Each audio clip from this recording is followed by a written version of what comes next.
L'Afrique est le berceau silencieux de l'humanité. Tout commence ici, sur cette terre vaste et ancienne. Sous ce ciel immense, c'est ici que les premiers pas ont été faits, ici que l'histoire humaine a commencé. Des millions d'années en arrière, de petits groupes marchaient sur ces plaines rouges.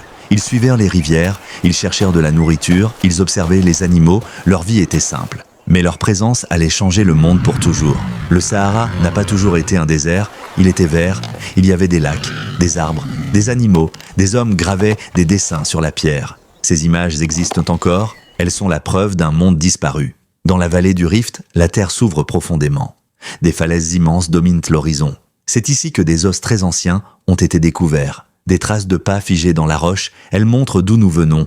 Elles rappellent que notre histoire commence en Afrique. Sur les grandes savanes, l'homme apprend à survivre. Il fabrique des outils en pierre, il chasse en groupe, il protège les siens. La solidarité devient une force. La coopération devient une clé pour vivre. Au bord du Nil, une grande civilisation naît. Les crues du fleuve nourrissent les champs. Les pyramides s'élèvent vers le ciel. Les villes grandissent. L'organisation devient complexe. Le savoir s'écrit. L'Afrique brille déjà dans le monde ancien. À l'ouest, de puissants empires contrôlent les routes du désert. L'or et le sel traversent le Sahara. Les caravanes avancent lentement sous le soleil brûlant. Des villes prospèrent. Le commerce relie les peuples. L'Afrique échange avec le reste du monde.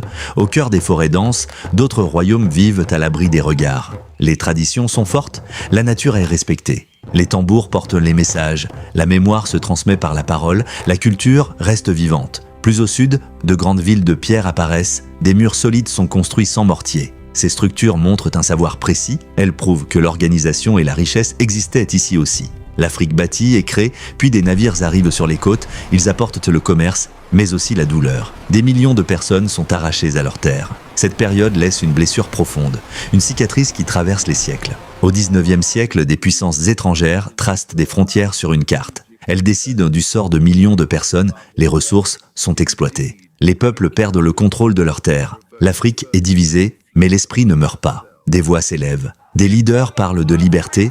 Les peuples réclament leur dignité. Les drapeaux changent. Les nations deviennent indépendantes. Une nouvelle page commence. La liberté apporte l'espoir, mais aussi des défis. Les frontières créent des tensions. Certains pays connaissent des conflits. D'autres avancent plus vite. Chaque nation cherche son équilibre. Aujourd'hui, l'Afrique est jeune, très jeune. Les villes grandissent rapidement. Les téléphones connectent les villages au monde. Les idées circulent vite. Une nouvelle génération rêve grand. La nature reste puissante. Les éléphants marchent encore sur les savanes. Les lions observent dans l'ombre. Mais la faune est menacée. Le climat change. Les terres souffrent. La protection devient urgente. L'Afrique possède d'immenses richesses. Des minerais essentiels au monde moderne, des ressources stratégiques. Le continent joue un rôle central dans l'économie mondiale. Mais la question demeure, qui bénéficiera de cet avenir ? Malgré les difficultés, l'énergie est forte. Les jeunes innovent, les femmes prennent leur place. Les projets d'énergie solaire éclairent des villages, la créativité explose dans la musique et la culture.